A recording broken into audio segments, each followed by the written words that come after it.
Right, order, order. Start with questions. Chancellor of the Exchequer, David Williams. Question number 1, please, Mr. Speaker.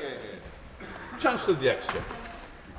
Thank you, Mr. Speaker. The approach in the budget provides significant support for low-income households, taking an average £150 off people's energy bills from April next year, freezing rail fares and prescription fees for a year, and expanding the free childcare offer. The steps I've taken as Chancellor, including the removal of the 2-child limit and the expansion of free school meals, will also lift around 550,000 children out of poverty. David Williams. Thank you, Mr. Speaker. Child poverty rates remain far too high in my constituency of Stoke-on-Trent North and Kidsgrove. Can the Chancellor please outline what assessment she has made about how the fair decisions taken in the budget will address poverty amongst low-income working families in my constituency and across the country? Chancellor.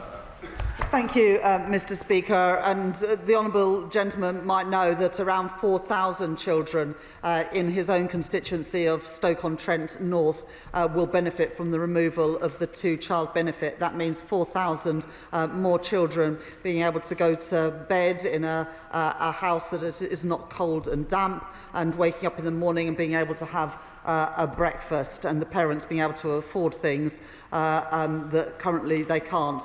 This government is also providing funding for free school meals in England, delivering free breakfast clubs in every state-funded primary school in England, and also extending the Warm Homes discount to 3 million more children. I'm proud to be the Chancellor that has led this, to the largest expected reduction in child poverty over a Parliament since records began. Esther McVeigh. Mr. Speaker, the biggest issue for those on low incomes is losing their jobs. Does the Chancellor believe there is any link at all between her increase in employers' national insurance contributions, her job tax, and employment levels slumping to a 14-year low? Chancellor. Thank you, Mr. Speaker. Well, the number of jobs has increased by 329,000 this year. That is the record of this government getting people back into work, and also through the Youth Guarantee, dealing with the fact that when we took office last year, 1 in 8 young people were not education, employment or training. That is your record. This government are addressing it. Thomas. Speaker. I commend the steps that my right honourable friend took to support those on low incomes in the budget and through the financial inclusion strategy that was recently published as well. But can I encourage her to go further on the issue of savings, given that a quarter of people in the UK have little by way of savings, and indeed 1 in 7 have no savings at all? So will she encourage employers to work with local credit unions to help those who want to save automatically to save even a small amounts from their pay packets to do so? Chancellor. Thank you, Mr. Speaker. Through the financial inclusion strategy led by my honourable friend, the Economic Secretary to the Treasury, we are extending help to save within the universal credit system, and also working with banks and building societies. And I know that as a Labour and cooperative MP, my honourable friend works closely with the co-op movement and building societies to ensure that more people from low-income backgrounds can save for the future. Samuel Wilson.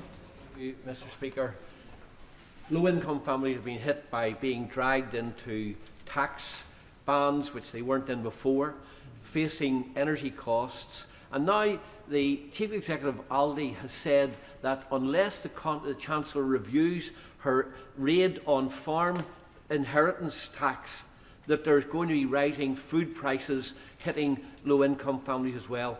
If she doesn't listen to the farmers, will she at least show some concern for consumers and look again at this tax? Chancellor.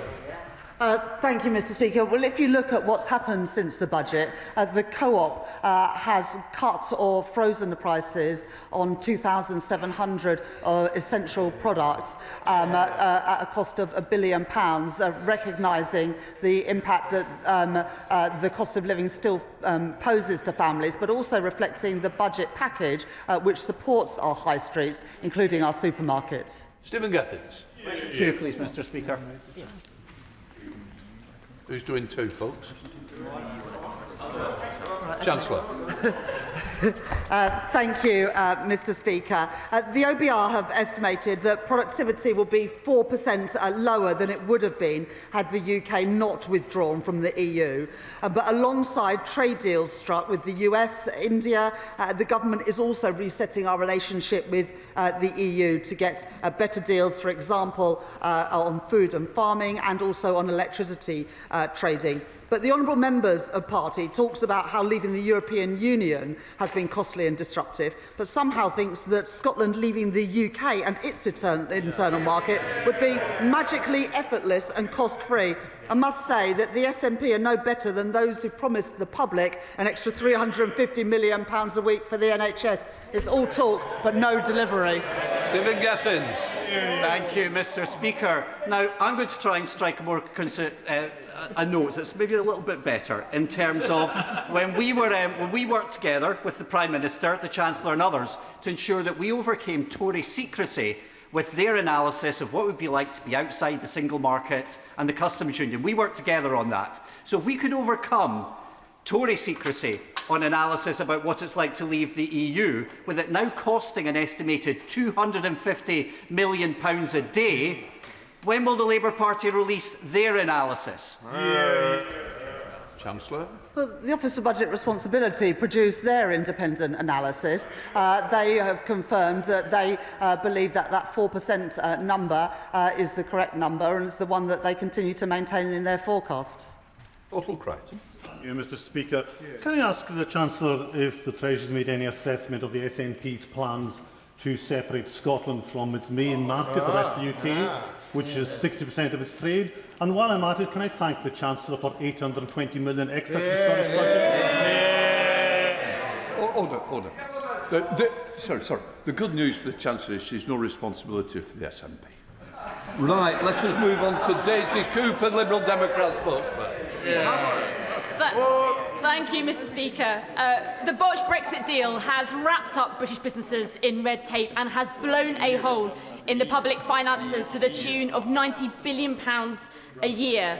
The Chancellor insists that her #1 mission remains to get economic growth. So if that is the case, could I ask the Chancellor whether she and her ministers will be voting with the Liberal Democrats this afternoon to make sure that we can get rid of that red tape and deliver on a new UK-EU customs union? Chancellor. Thank you, Mr Speaker.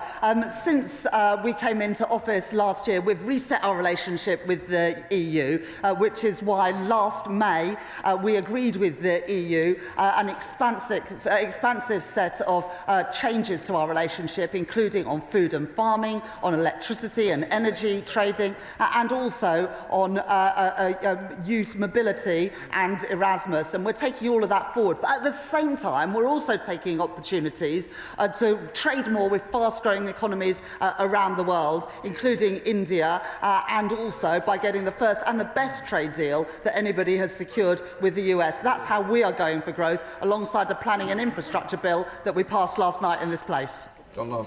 Thank you, Mr Speaker. Question number 3. Minister.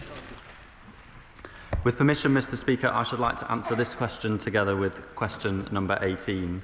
The Chancellor was clear at the budget that we are taking the fair and necessary decisions on tax to do all we can to ensure that the contribution of working people is kept as low as possible.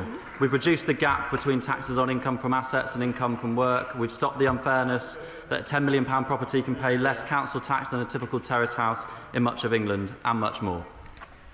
John Long. Mr Speaker, there seems to be only one word that the Chancellor understands: tax.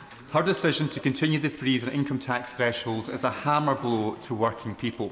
In fact, even one of the Chancellor's favourite unions, Unison, has said that freezing personal income tax thresholds disproportionately impacts lower and middle income workers. So does the Chancellor agree with the Labour Party's union paymaster? Minister.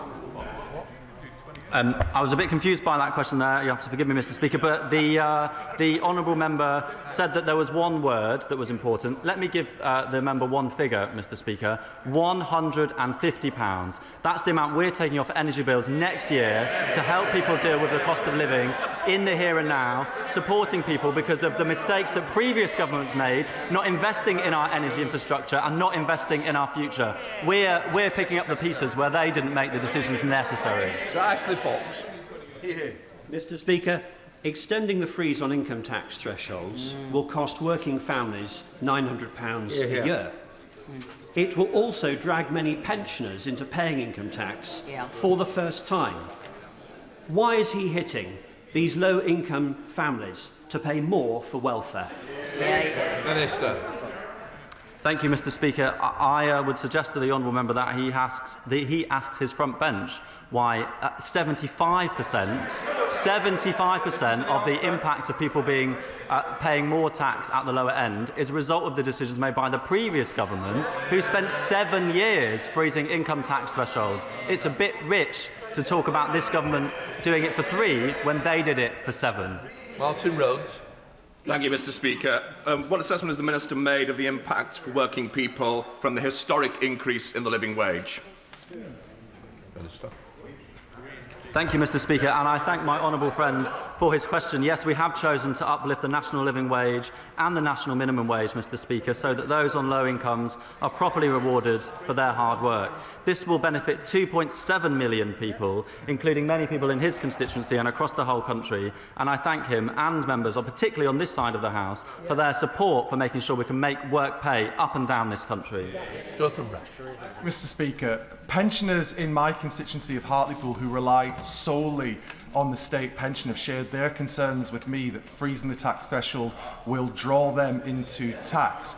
Can the Minister confirm what the Chancellor has already said publicly, that pensioners who rely solely on the state pension will not be taxed in this Parliament? Minister. Mr. Speaker, yes.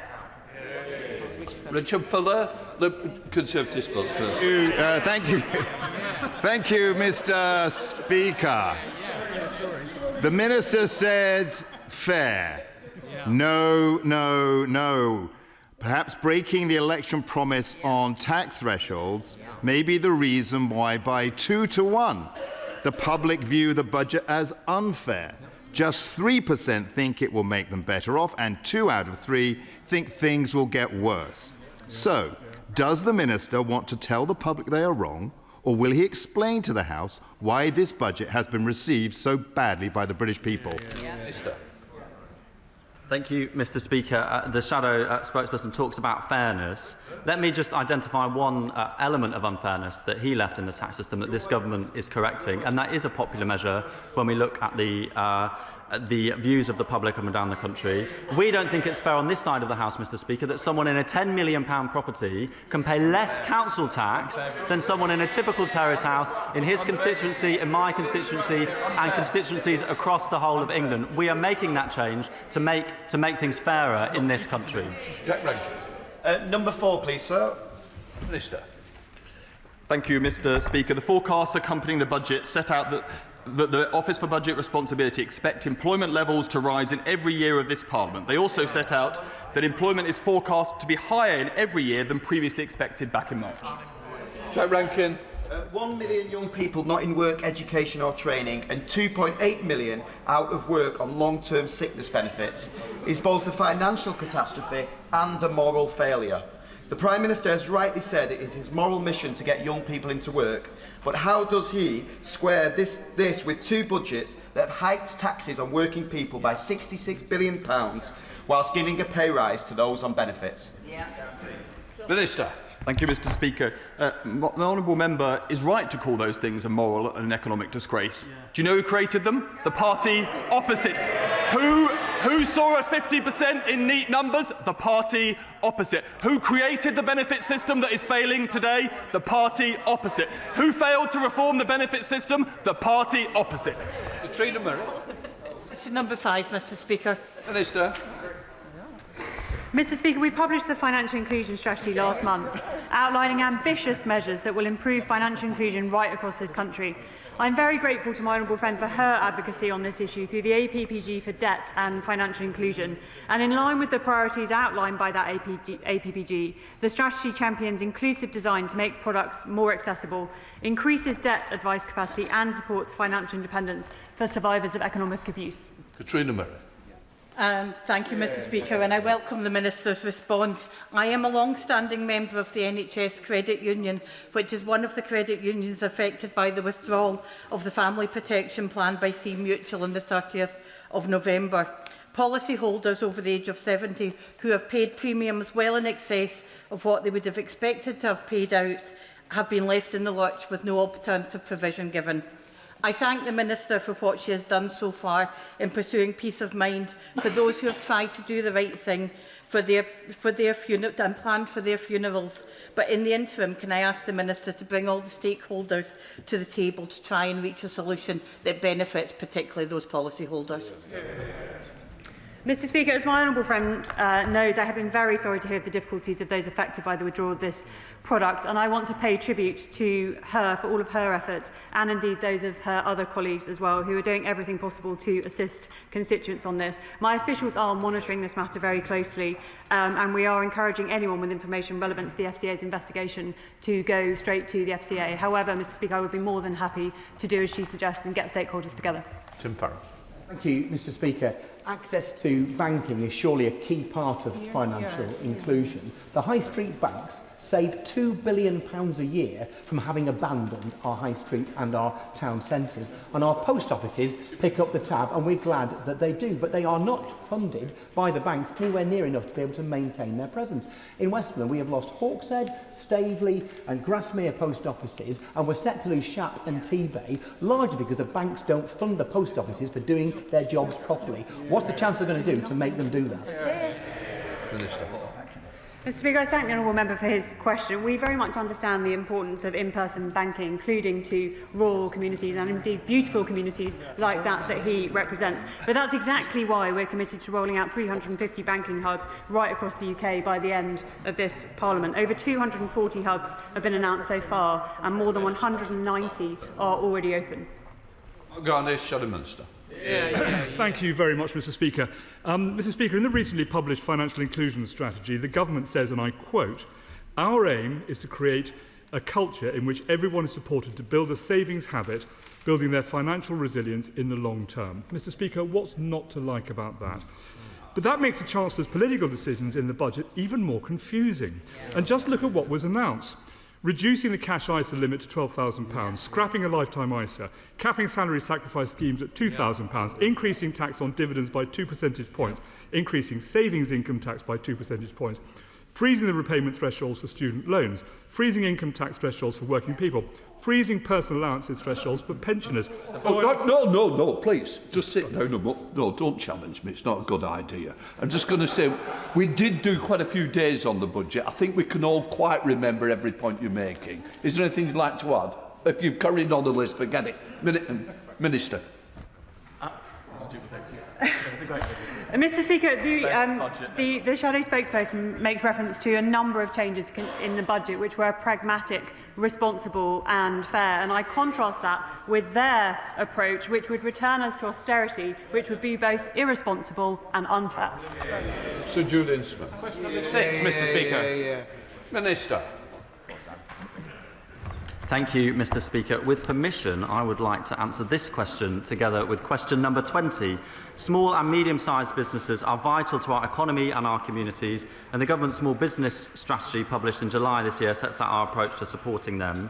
As temporary pandemic business rates relief ends and the new revaluation comes into effect, we are supporting the High Street with £4 billion worth of support through transitional relief and our supporting small business schemes, as well as our long-term reforms to permanently lower the multipliers for eligible retail, hospitality and leisure properties, and support them with a significant package that will cap most of the increases for those who've seen large increases since the pandemic this year.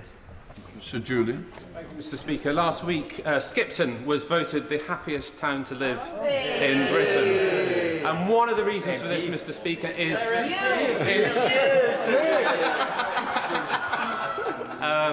its hospitality sector. And that hospitality sector, through COVID and then through energy cost rises and then NI and other challenges, is facing massive challenges. can I urge the government to look again at the issue of reliefs and multipliers, because over the weekend there have been so many pubs and hotels raising with me the fact they're not going to invest. We need the growth, we need the jobs. Can they just look at how they make things easier for the pub and hospitality industry? Yeah. Thank you, Mr. Speaker. I think if I had such a charming Member of Parliament, I would also be as happy as his constituents in Skipton. I thank him for his question. Look, we considered the support really carefully in advance of the budget decisions that were announced last month. There is a challenge that the revaluation that was instigated by the previous government, is carried out independently by the Valuation Office Agency, does mean that some businesses have seen their values increase significantly since the pandemic.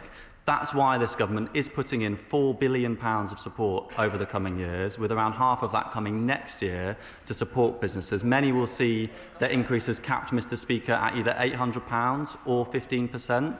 We do think that that support is going to provide significant help to those businesses, as well as the underlying reform that we're making to the system, Mr. Speaker, to rebalance the system in favour of the high street. We're Hobart. Another example where the numbers simply do not stack up. Mr. B's independent bookshop in Bath will see their business rates will rise by over 70% after factoring in changes to rateable value. These changes were packaged as a move away from short-term fixes, yet vital discounts have been scrapped and replaced with less generous support and an unclear transitional relief system. How can he justify such a stark increase in business rates and really challenge our cherished bookshops? We have got 3 of them in Bath that we so like to have in Bath and want to support. Minister. Thank you, Mr. Speaker.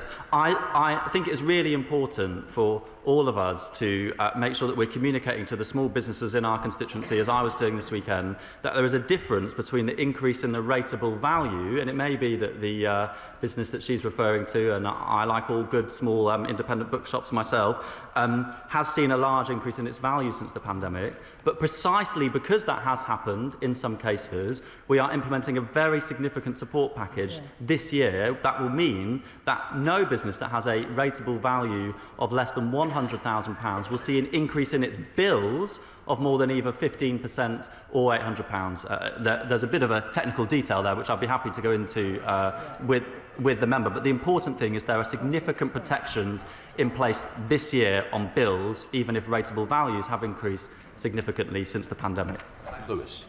Speaker, in Norwich there's a saying, there's a church for every Sunday and a pub for every day of the week. After 14 years of austerity, that's reduced down a lot lower. I think after this budget, I have many pub landlords, small and medium-sized businesses who tell me that we're not going far enough, that actually many of them will go under. They need more support, they need it soon, and if these changes go through, I fear that Norwich will not have that saying at all. We'll have hardly any pubs at all. And the point I will make is this: can we not put more of the burden on the pub companies, the big corporations who should be paying their fair share, rather than the small and medium-sized businesses and the small pub landlords who can't pay what's coming at them? Have gone. Come on, Minister. Thank you, Mr. Speaker.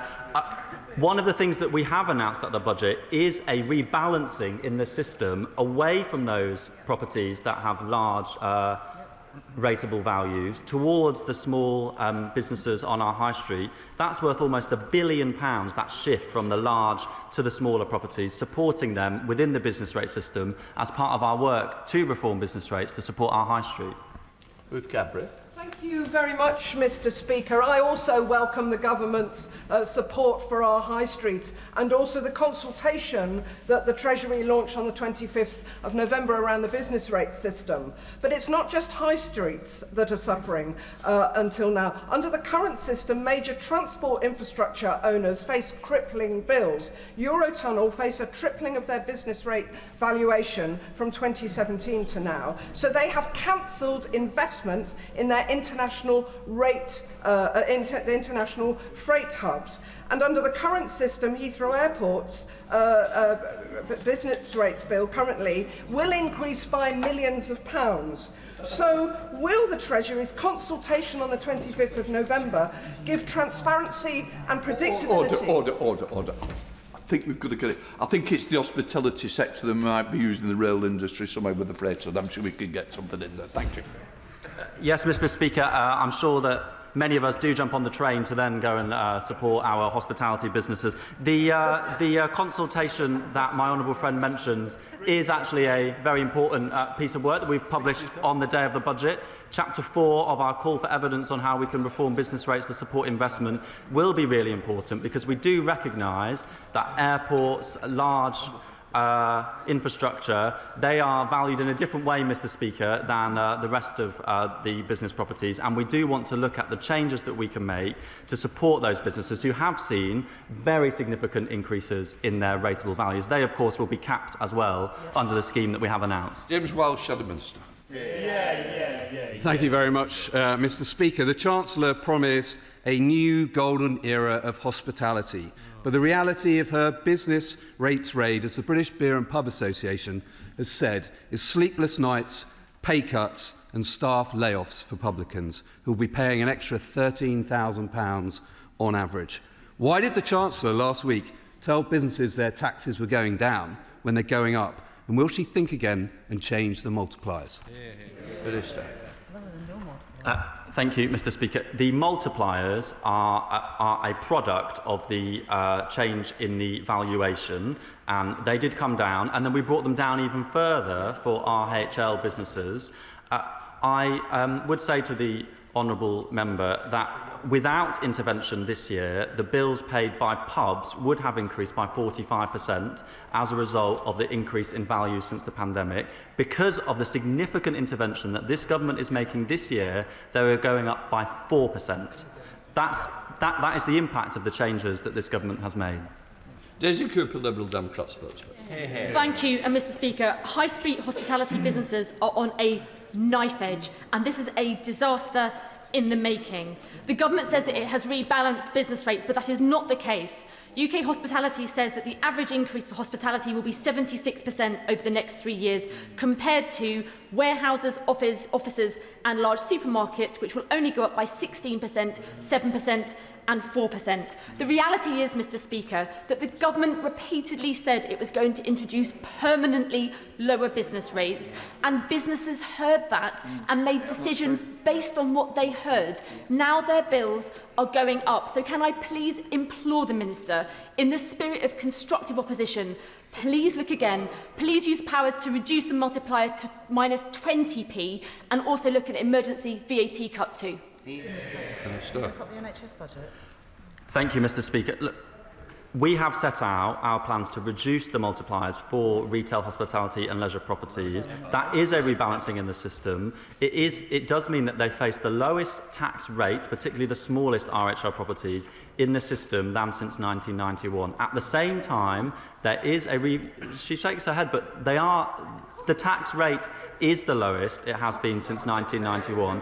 At the same time, Mr. Speaker, because of the unwinding of the reduction in values going into the pandemic, that are now, because we're seeing a recovery, because businesses are bouncing back and their properties are worth more, there has been an increase in the values, and we're spending £2 billion this year capping those increases at either 5 or 15% for many of the businesses up and down the country. Question number 7, Mr. Speaker. Chancellor. Thank you, Mr. Speaker. Transport costs represent 14% of household spending, and so the government took the decisive action in the budget to freeze all regulated rail fares in England for 1 year from March 2026. That is the first time in 30 years that has happened.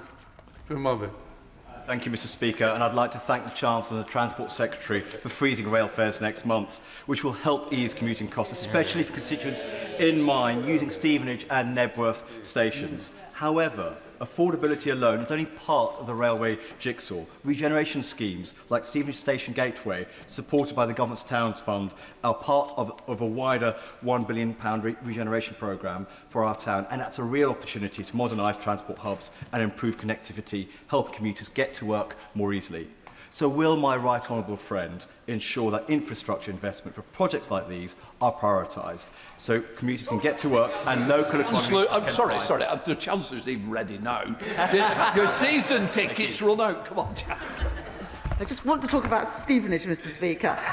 The government action is saving commuters in Stevenage £285 a year on the cost of a 5-day season ticket. The government is also committed, with the uplift of £120 billion in capital spending, to the sorts of projects that my honourable friend mentions, particularly around transport hubs. And I will arrange for my honourable friend to have a meeting with the relevant Transport Minister. Let's try another ticket. Tom Tugendhat. Thank you, Mr. Speaker. I very much welcome the statement that the Chancellor has just made. Do I take that as an assurance that she will speak to her right honourable friend, the Transport Secretary, and make sure that rail fares in Tunbridge do not increase when a second peak time service is introduced, when contactless is rolled out as far as Tunbridge? Because that, of course, would be a sleight of hand, and she would never want to do that.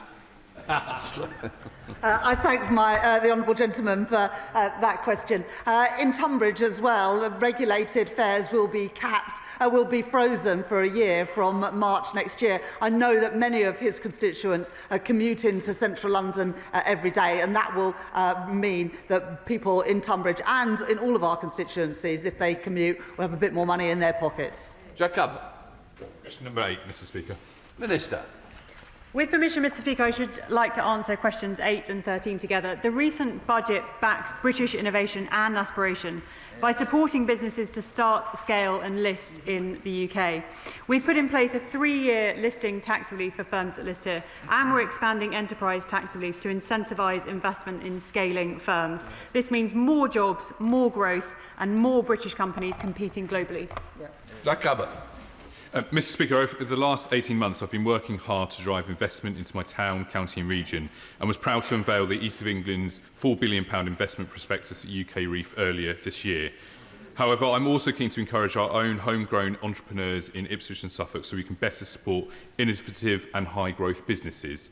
So could the Minister outline how the 3-year stamp duty exemption on shares, alongside other measures in the budget, will seek to do this? Minister. Mr. Speaker, at budget we introduced the UK listing relief, which incentivises companies to list in the UK. The UK raised more equity capital in 2024 than the next 3 European exchanges combined, and I look forward to seeing the brilliant entrepreneurs in my honourable friend's constituency benefit from these deep pools of capital. John Slinger.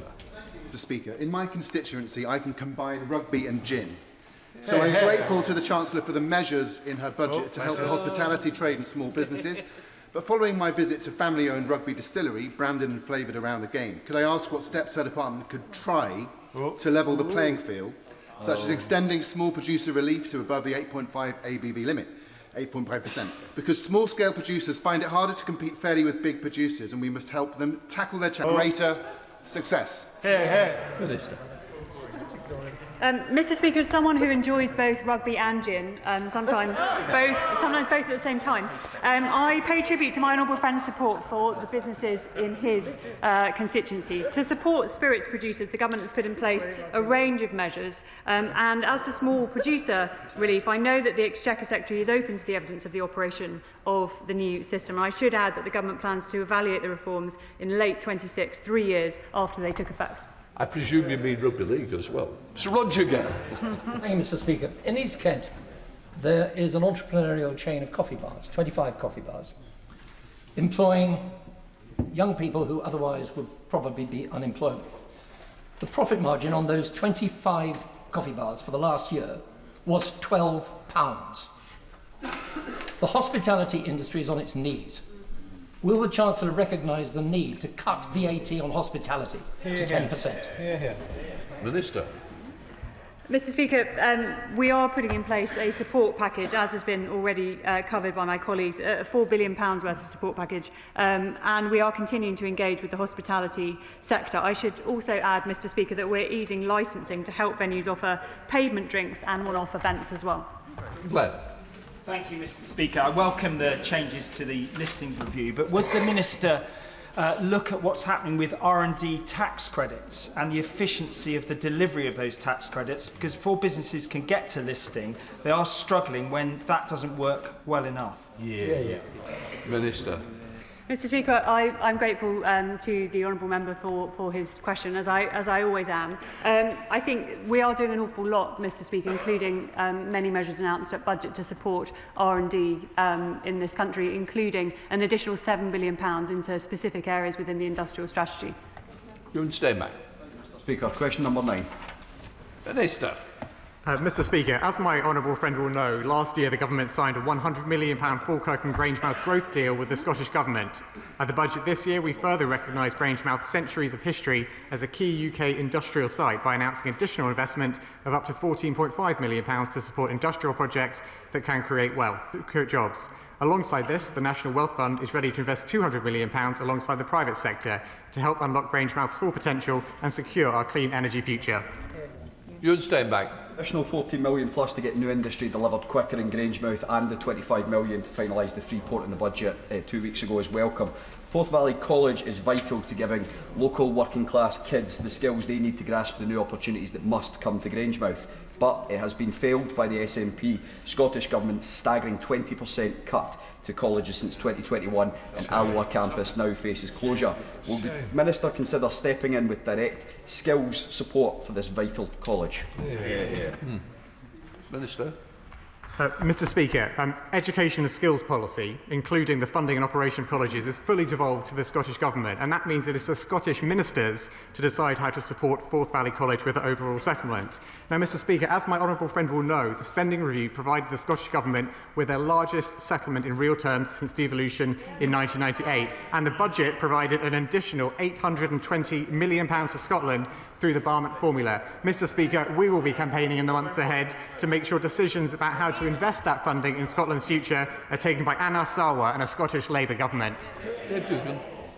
Thank you, Mr. Speaker. The challenges that they experience in the businesses of Forth Valley is the highest industrial energy prices in the G7. It's Labour's farm tax, Labour's family business tax, Labour's £26 billion raid on the cost of employing people, and Labour's fiscal drag on everybody earning, the Potemkin support for Grangemouth, the ambivalence to Mossmoran, and the unfunding of the Acorn project. How long does the Chancellor think Scotland should put up with this chaos from Westminster? Minister. Mr. Speaker, he's very happy to criticise tax decisions taken by this government. But where does he think the largest spending review settlement since devolution began came from? Where does he think the £820 million announced at the autumn budget came from? He needs to support tax decisions that we take if he wants the investment to go into Scotland. Conlon. Question number 10, Mr. Speaker. Minister. Sorry, Mr. Speaker. With permission, Mr. Speaker, I would like to answer this question with question number 19. Mr. Speaker, the Spending Review 2025 provided record investment in the NHS, including the largest ever health capital budget. That investment has enabled a reduction in waiting list of 230,000 with an extra 5.2 million NHS appointments. At Autumn Budget 2025, the Chancellor protected NHS investment by allowing it to retain and reinvest efficiency savings in 28-29, as well as making available upfront funding to abolish NHS England, a move that will unlock £1 billion in savings by the end of the Parliament, which can instead be used to support frontline care. For his response. When I was in sixth form, I became one of the, at the end of the last Labour government, I became one of the youngest people in Britain to have a hip replacement. And I will always be grateful to the incredible NHS staff who cared for me.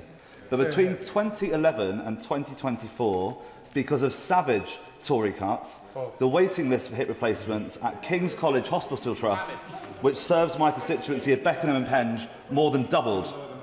The Tories left thousands of people waiting months on end. With thanks to record investment from this Labour government, those waiting lists started to fall. Will the Minister commit to continue this investment in the NHS? Excellent.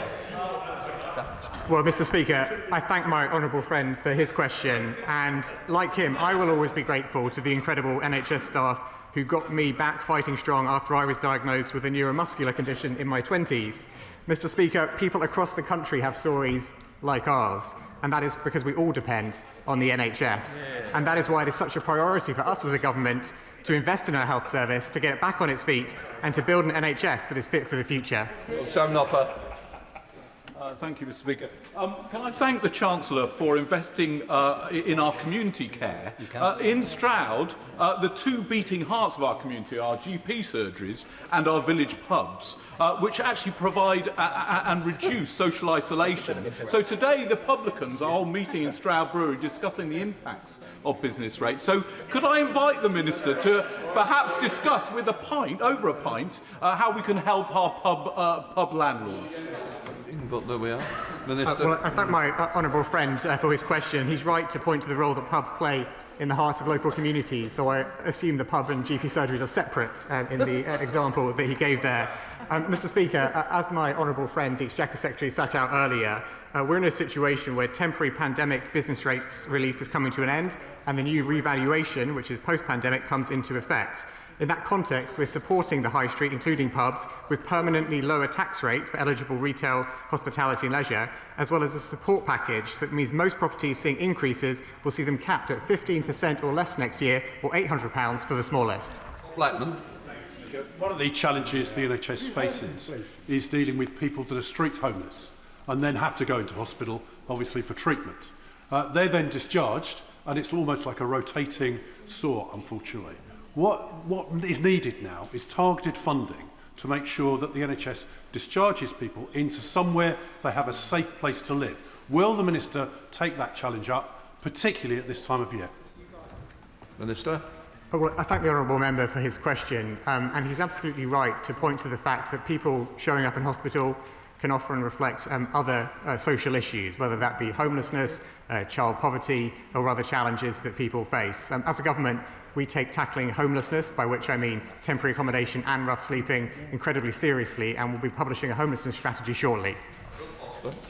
Mr. Speaker, Ashford and St Peter's Hospital, which serves my Woking constituency, has an £80 million repair backlog. When will the government allocate sufficient funding to fix our crumbling hospitals, including at Ashford and St Peter's? Minister. Well, Mr. Speaker, as the honourable gentleman will know, the coalition government, which his party was part of, slashed capital investment in our health service. We've restored capital investment in our health service, which is critical to getting it back on its feet. And I hope that if he is making the request for greater investment in the NHS, he will change his mind and correct the record and support the tax changes we made to make that possible. John Mill. Question number 11, Mr. Speaker. Minister. Me again. Mr. Speaker, growth is the #1 mission of this government, and we are committed to unlocking growth in every corner of this country. We have committed £2.7 billion per year to support sustainable farming, £2.3 billion of transport funding for places beyond city regions through the local transport grant, and more than £1.9 billion for gigabit broadband and 4G connectivity. This funding will help tackle key blockers to growth in rural areas, helping to unlock the opportunities and benefits of growth for people right across the UK. John Mill. Thank you, Mr. Speaker. Later today, I'll be chairing a meeting of the APPG for rural business, which has a focus on generating rural growth. If we could push rural productivity closer to Western European averages, it would fix the government's budgetary black hole all by itself. So will the Minister agree to set a measurable target for increasing rural productivity so we can hold the government to account on progress? Minister. Well, Mr. Speaker, I welcome the honourable gentleman for drawing attention to the importance of productivity in the UK economy and our prospects for growth, because as we know, Mr. Speaker, the Office of Budget Responsibility reviewed the productivity impacts of the previous government's record in office, and they found that the decisions the previous government had taken over their 14 years meant we had a £16 billion revenue hit at public finances over this in the target year of the scorecard. Now, Mr. Speaker, we know that that means productivity has been downgraded as a result of decisions taken by the previous government, but that gives us an opportunity. It gives us an opportunity not to be held back by the failures of the previous government and to exceed those forecasts in the future. Noah Law. Thank you, Mr. Speaker.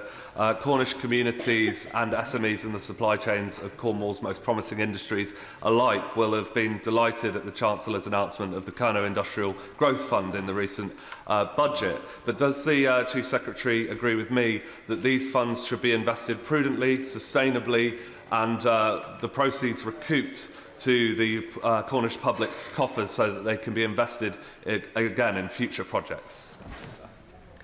Well, I thank my honourable friend for his question, and he and many of his neighbouring MPs are excellent advocates for Cornwall and for the benefits that Cornwall can bring to growth, both in the region where they represent and right across the country. I know that in the budget, the Chancellor was very keen to support investment in future industries in Cornwall. It's for the local council to deliver that. We'll be working closely with them to make sure that money is well spent. But the key thing for us, Mr. Speaker, is to ensure that we are enabling people in Cornwall to be part of the economic growth mission of this government. Richard Fuller, Shadow Minister. Thank you, Mr. Speaker. As this is my last question before Christmas, I want to ask my counterpart a nice and constructive question. As he will know, rural residents and businesses already pay more on fuel than their urban counterparts, and there are fewer public transport options. So can he advise what were the results of his assessment of the relative impact on rural compared to urban areas of the budget's introduction of road pricing? Mr. Speaker, I think the honourable gentleman was referring to the changes we announced in budget around electric vehicles and their contribution towards public finances. Mr. Speaker, if people drive electric vehicles, wherever in the country they drive them, they benefit from investment in roads and maintenance alongside those of us who drive petrol cars. So it's important to make sure that we make the tax system fit for the future. Mr. Speaker, this is a decision which people have talked about for many years. His party ducked that alongside many other difficult decisions. We are taking them head on to make sure we are fit and stable for the future. Thank you, Mr. Speaker. Question number 1. Chancellor.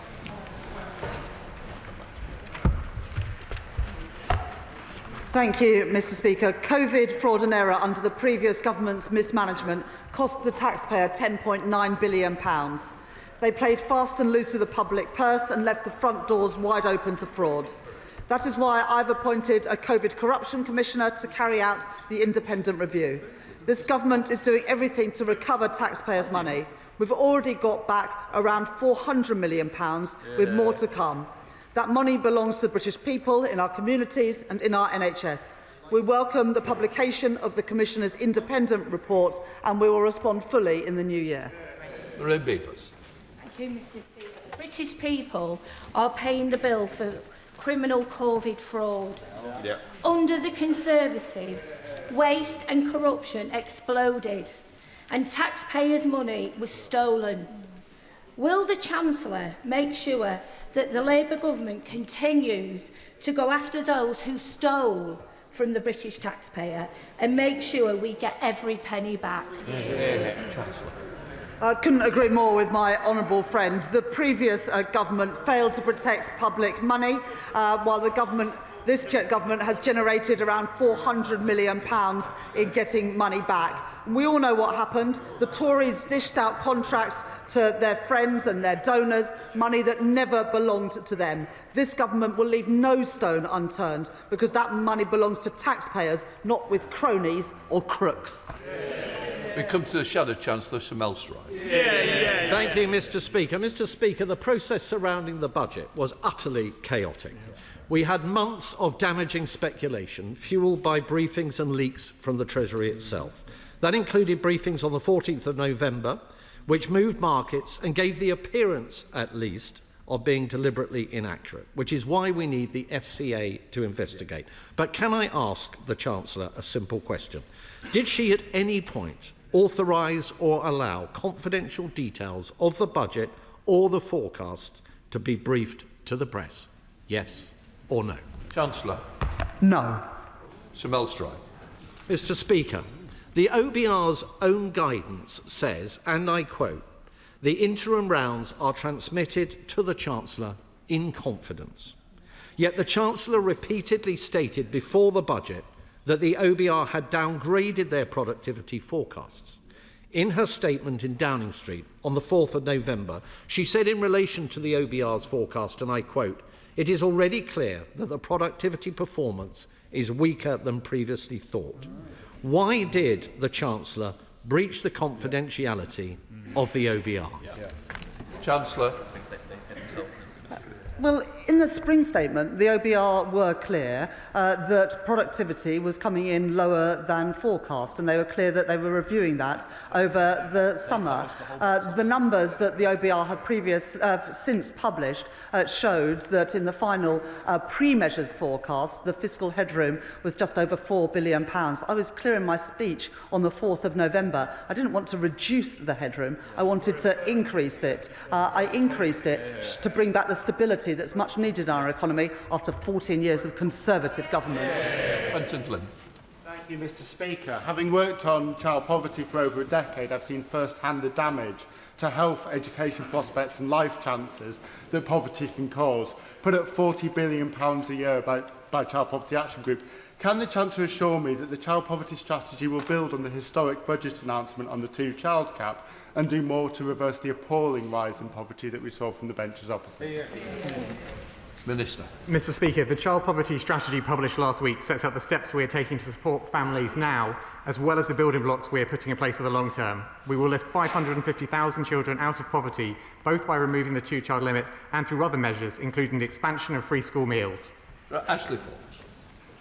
Mr. Speaker, unemployment is higher today than on the day the Chancellor took office. Would you tell the House why that is the case? Chancellor. Well, employment is up since we took office, and part of the reason for the disparity between those numbers is that people who were economically inactive are now seeking work. That's exactly what we want, for people to be seeking work and to get back into work. But there are more jobs in the economy today than when we took office. Thank you, Mr. Speaker. As a former deputy head teacher, I and other school leaders knew of the pressures faced by having to turn libraries into classrooms due to underfunding by the Tories, disproportionately affecting children in our deprived areas. Does the Chancellor agree her £5 million commitment for libraries and books for secondary schools is an example of how increasing opportunity for all children is good for our future economy? Chancellor. Thank you, Mr. Speaker. Well, my honourable friend will know that when I was at secondary school, my school library was turned into a classroom because there were more students than there was space. We have put £10 million into primary schools to get a library at every single primary school in this Parliament. And next year, to celebrate the National Year of Reading, we're putting £5 million into having more books at secondary schools, and I'm really proud to be doing that.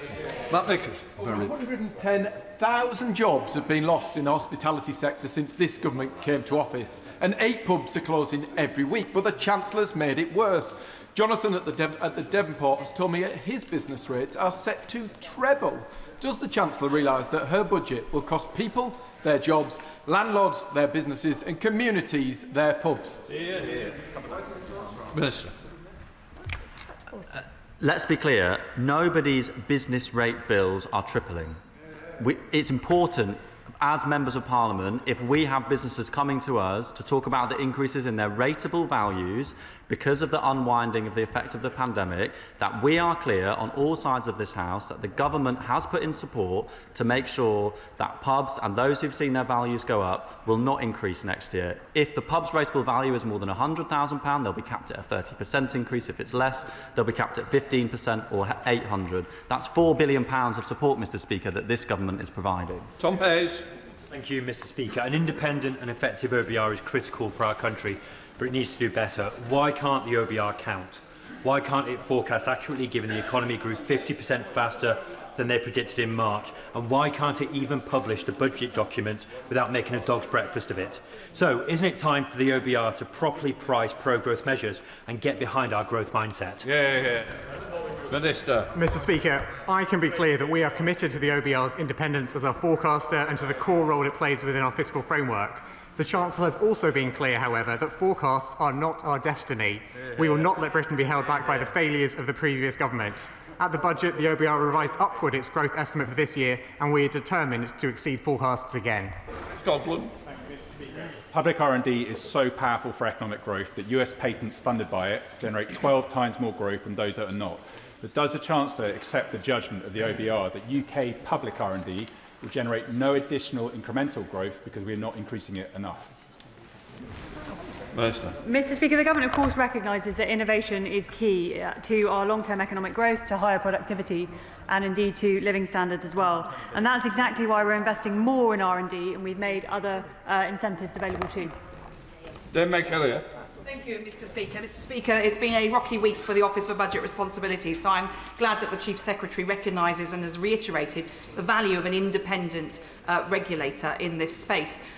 Nevertheless, a lot of swirling around and criticism of the OBR. Would the Chief Secretary or the Chancellor like just to remind people about the role of the Fiscal Risks and Sustainability Report, which does look longer term at the economy, and the importance this has in the planning, and as the Chief Secretary says, the Chancellor's as a point that it is not a destiny just because of the figures, but this report is particularly useful in this respect. Chancellor.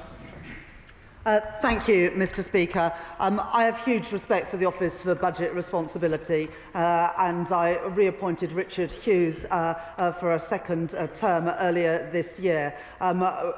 We deeply regret the publication of the budget document ahead of the budget. Richard Hughes has apologised for that, and he's resigned, but I thanked him for his leadership of the OBR. But my honourable friend is right to point to the longer-term risks that the OBR also point out, and that's why at the budget we took measures like what we did on electric vehicles and on high-value properties, because we need to reform the tax system so it works for the future. The cost of delivering public services in rural Britain is higher than it is in urban areas. The cost of accessing services in rural places like West Dorset is higher for communities than it is in urban Britain. Will the Treasury commit to reviewing the funding formula so that local government, ICBs, the police, the fire services, all of our vital community services get the funding that rural communities deserve? Minister. Mr Speaker, the Ministry for Housing, Communities and Local Government recently published the English Indices of Deprivation 2025, which included the supplementary report on how deprivation manifests in rural areas. I can assure the honourable gentleman the Government will further consider these assessments of deprivation as well as other inputs when deciding funding models for local areas. Dave Robertson. My constituents across Lichfield, Burntwood and the villages will be pleased to see the government taking action on the cost of living by reducing energy bills, but they will want those benefits to be felt fairly by all bill payers. Can I ask what steps the Chancellor will be taking with Cabinet colleagues to ensure that reductions in energy bills are reflected in standing charges and not just in unit prices? Minister. Thank you, Mr Speaker. Energy bills are too high. The Conservatives left Britain dependent on the rollercoaster of gas prices and left families paying almost £2 billion on their bills for their failed energy efficiency eco scheme. So we are scrapping eco and taking some of the expensive levies off bills. My honourable friend makes an important point on standing charges. He will know that Ofgem is continuing to look at low standing charge tariffs for exactly the reason he raises. And more generally, reducing energy bills is so important precisely because they are typically a higher share of disposable income for low-income households. Wendy Chamberlain. Thanks very much, Mr Speaker. There is agreement across this House on the importance of access to cash, but also the importance of access to banking services. It's critical for high streets in areas such as Cooper and Leven in my constituency. But when will the Government agree to have the FCA review the criteria in terms of access to banking services? Because 350 hubs is a meaningless number when communities continue to lose face-to-face services. Minister. Mr Speaker, I'm afraid I have to disagree with that 350 is a meaningless number, but we of course understand the importance of in-person banking to rural communities. The location of the banking hubs is determined independently by Link, and the criteria are a matter for the FCA. But I regularly meet with MPs to discuss the adequacy and the application of those rules. In fact, I've got a banking hub surgery for members of Parliament tomorrow, which would be more than welcome to join. Jill Jarman. Mr Speaker, I warmly welcome the second rise to the national minimum wage under this government, with 160,000 workers in Wales already benefiting since the rise in April. Many of these will be younger workers, particularly in the retail and hospitality sector, so important to my constituency in Clwyd North this Christmas and beyond. What assessment has been made of the impact of the rise in the national minimum wage on younger workers, and what progress has been made for equalising the national minimum wage for under 21s? Minister. Mr Speaker, around 300,000 young workers are expected to benefit from the national minimum wage increases in April 2026. The remit for the Low Pay Commission asked that they develop their preferred path and pace for the equalisation of the 18 to 20 national minimum wage and the national living wage. The 18 to 20 national minimum wage rate from April 2026 makes steps towards this commitment. Alison Bennett. Thank you, Mr Speaker. The government seems set on pushing through with the family farm tax, despite opposition on these benches and indeed on theirs. Shame. Despite this, will the Minister at least revisit the forestalling clause, which would help older farmers in mid-Sussex and across the country avoid the consequences of backdating this legislation? Minister. Thank you, Mr Speaker. We at the budget came forward with a revision to the policy to support those people whose spouses have already passed away and made the allowance transferable between the spouses. That is a change will reduce the number of farms that are affected by the agricultural property relief changes from around 500, as was estimated at last budget, to now 375 when coupled with some changes to the underlying economic forecasts. This policy raises money from those with the largest estates in a fair way, and I would encourage members on all sides of the House to consider whether or not we need to... Well, I'll stop there, Mr Speaker. Alison Young. Dennis is a British electric bus manufacturer employing more than 700 people in Scarborough. Major bus contracts are due to go live in early 2026. Will the Minister confirm that this government is backing British-built buses over Chinese imports? And can he confirm that the changes to public procurement processes will be implemented in time for taxpayers' money to be spent on buying British buses? Minister. Mr Speaker, we have a proud history of manufacturing in this country, including in my honourable friend's constituency, and we will capitalise on that history as we drive our future growth. The UK is a leader in bus manufacturing, and the government is committed to supporting the sector, including through the Department for Transport's UK Bus Manufacturing Expert Panel. Mr Speaker, as a government, we want to back British buses, unlike the SNP. Ollie Glover. The government created the National Wealth Fund to encourage investment in innovation in sectors critical, such as clean energy and sustainable aviation fuel. So how will the Chancellor make sure that the Wealth Fund will use different and maybe even better risk criteria than existing commercial banks and financial entities? Minister. Mr Speaker, the National Wealth Fund is at the forefront of public investment, investing in early-stage companies and projects to support innovation, boost jobs and create growth. It will work closely and collaboratively with other public financial institutions like the British Business Bank, Innovate UK and UK Research and Innovation to support innovative companies across the UK. Sarah Owen. Thank you, Mr Speaker. Removing the two-child benefit cap means that 5,000 children in Luton North will be lifted out of poverty. Many live in households where parents work but ends still do not meet. Does the Chancellor agree that action like this and the Youth Guarantee Scheme will end the vicious cycle of poverty for good?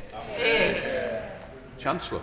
I thank my honourable friend for this question and all the campaigning work that she has done on it. The two-child limit, combined with the changes we're making around free school meals, the warm homes discount, capping the cost of school uniform, rolling out more childcare to more families, will lift more families, more children out of poverty. And it is worth noting that around 70% of kids who are growing up in poverty are in a family where someone works.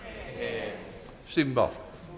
Thank you, Mr Speaker. The Office for Budget Responsibility shows that welfare spending will be £32 billion a year more at the end of this Parliament, just as a result of decisions in the last budget.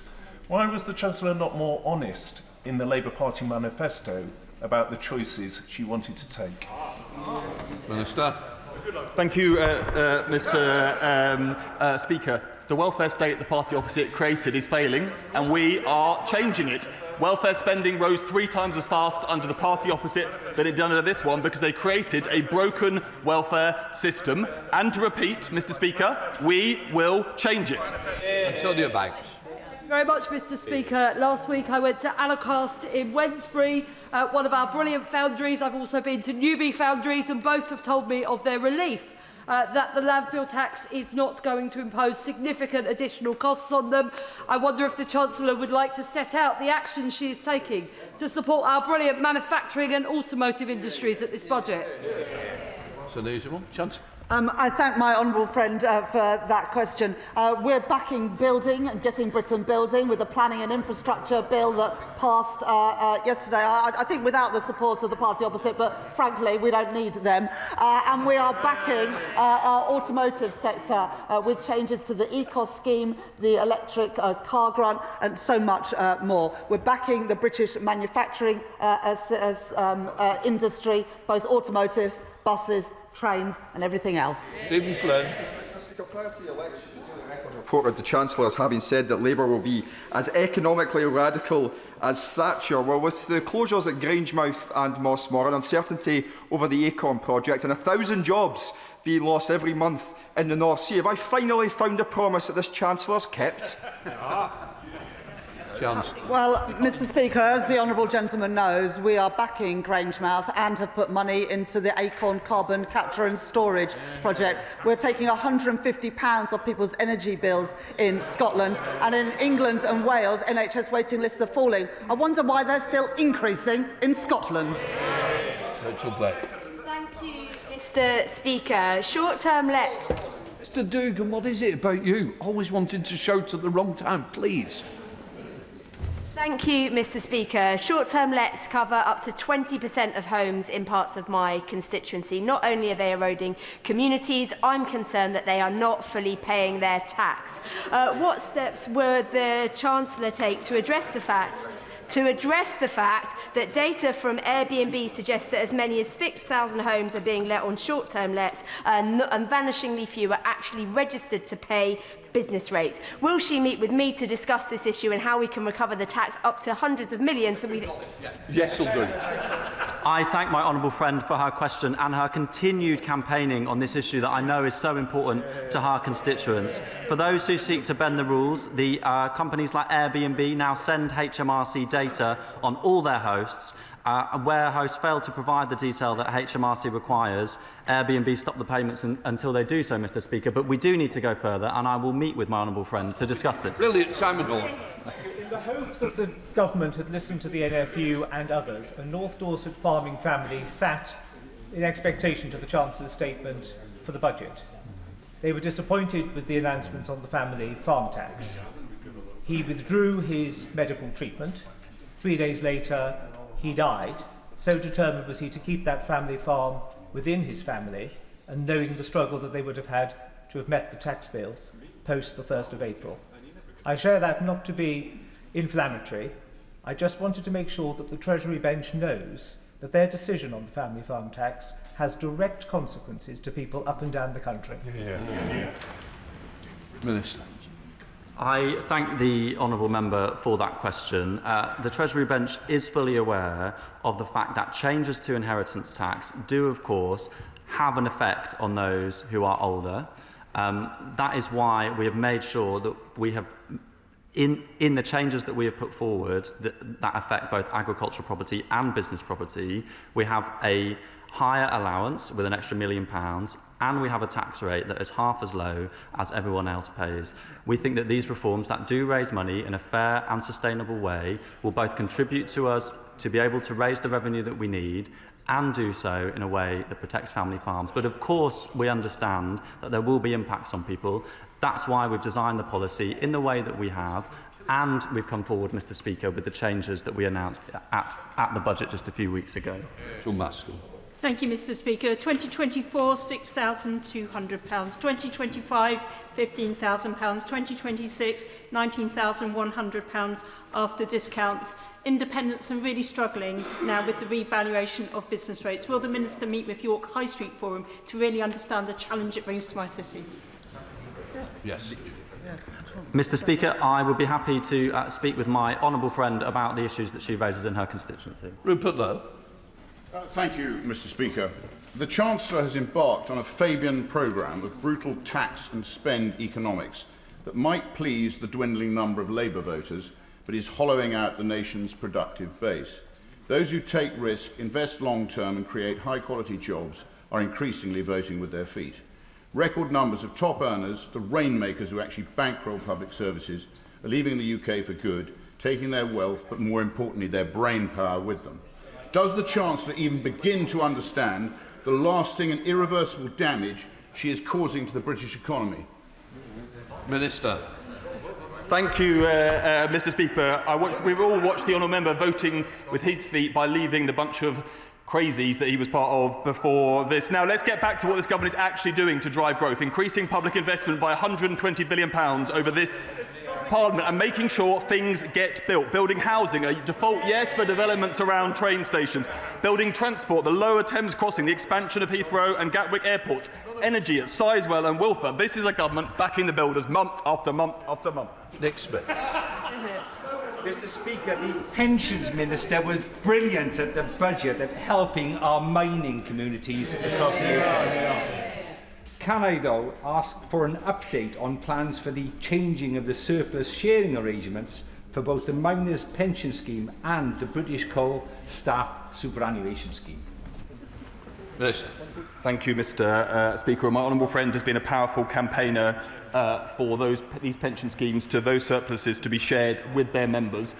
He knows that we've made an announcement at the budget to make sure that the coal scheme surplus is shared with its members, and I know that the trustees are bringing forward their proposals on the sharing of future surpluses. Alan Mack. Thank you, Mr. Speaker. The budget cut the VCT tax relief that allowed investors to back Britain's fastest growing companies. How can the Chancellor claim to support our entrepreneurs, which is cutting off the funding they rely on? Chancellor. Well, I hosted an event last night for entrepreneurs, and speaking at it with the chief executives of Quantexa and of Motorway, both of whom welcomed the changes that we'd made to support entrepreneurs at the budget, particularly the changes we'd made around EMI, EIS, VCT, and also the 3-year stamp duty holiday for companies choosing to list here in Britain. We're backing entrepreneurs in Britain, and they're backing our changes. That completes questions. We'll let the front bench change over.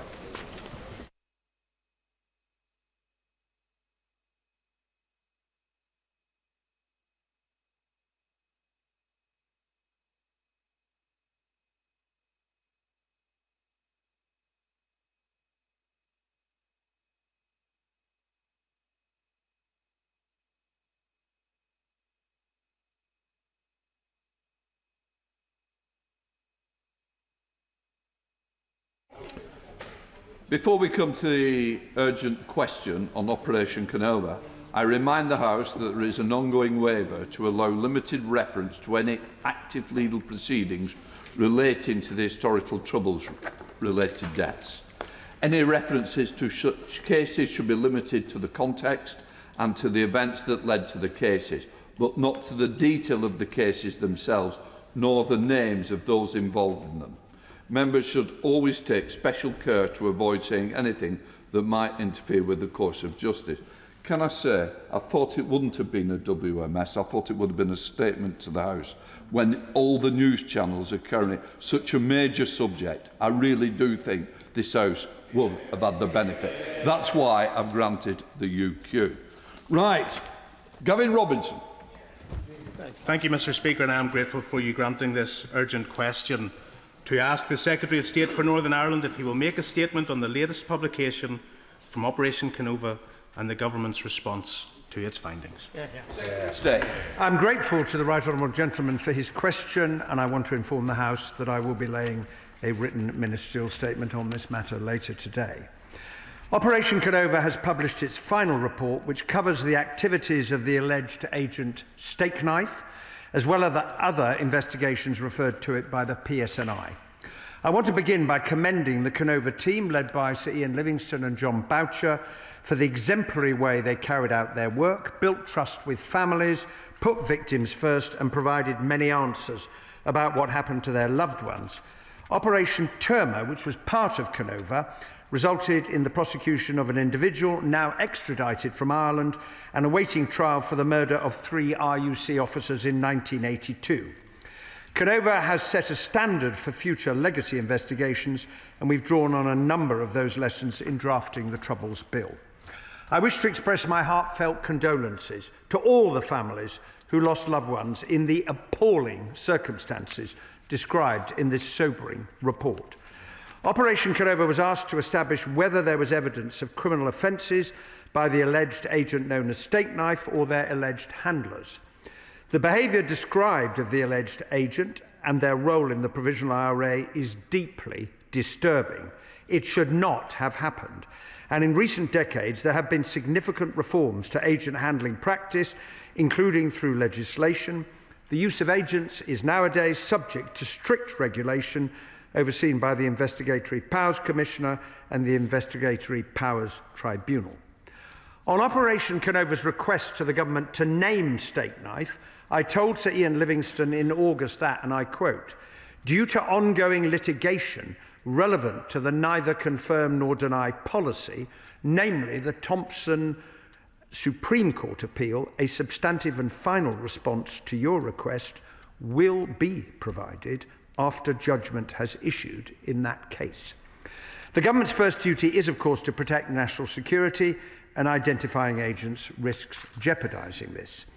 Today's report also makes public the high-level findings of Operation Denton, which looked at killings carried out by the UVF Glenanne gang.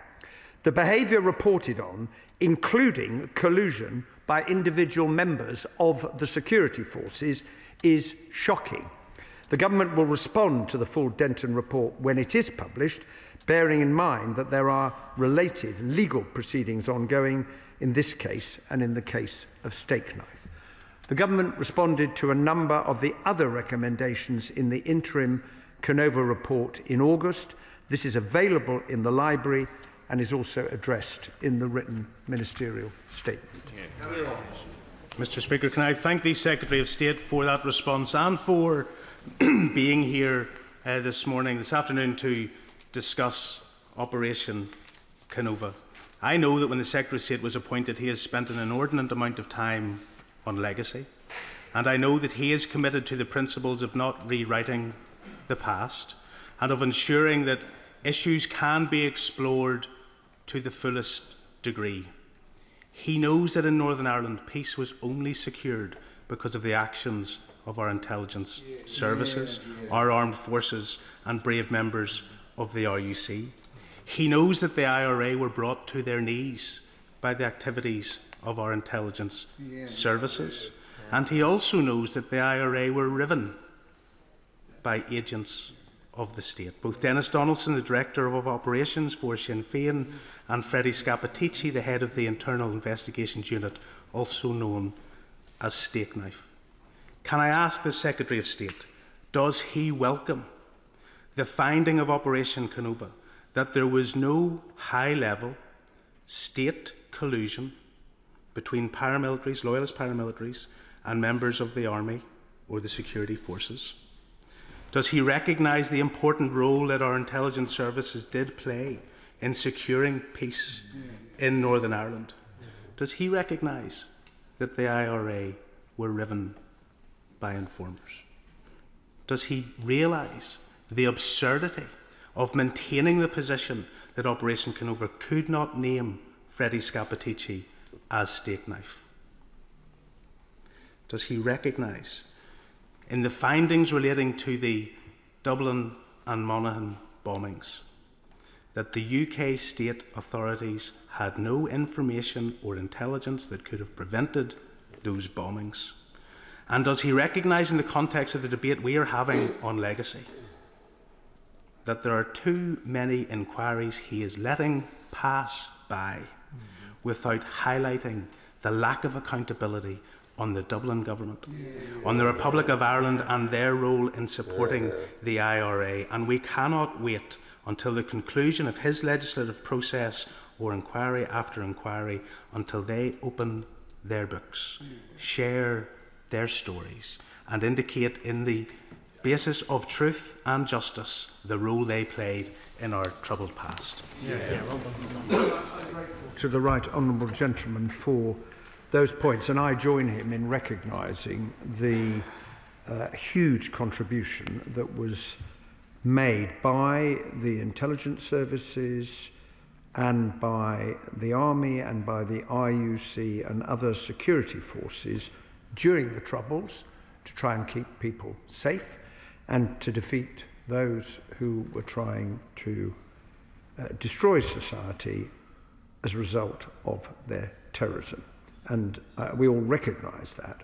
And the responsibility for the killing of around 1,700 people, the murder, often in the most brutal circumstances and in some cases killing people, burying them, and then for a long time providing no information as to where the remains of people's loved ones were to be found, rests with the Provisional IRA. And I echo the comments that were made in the interim report and in the final report about what they did. I note, of course, what the report has to say in not finding any evidence of high-level collusion between the security forces and loyalist paramilitaries, in particular the UVF, in respect of the work of the Glenanne Gang, as they have been called. But I do notice what they said about individual collusion. And I use the word shocking deliberately because to learn now that serving police officers, so Operation Canova reports, and serving members of the armed forces were colluding with those who were murdering people, a very large number of people, over 120 people were murdered by that gang. On the final point that he raises about all of us wishing to learn from the past, and I think in order to learn from the past, one has to try and tell the truth about the past, I would simply draw his attention to the framework agreement reached between the UK government and the Irish government in September, the steps that have been taken, which he and I have debated many times before, by the Irish government to cooperate with the OMA inquiry, and the commitment that they have given to the fullest possible cooperation with a reformed legacy commission, which the government's Troubles Bill is seeking to put in place with the consent and will of the House. And I hope that all members would welcome that, because the more information we can get about what happened, the more families will be able to find out exactly what took place in respect of their loved ones.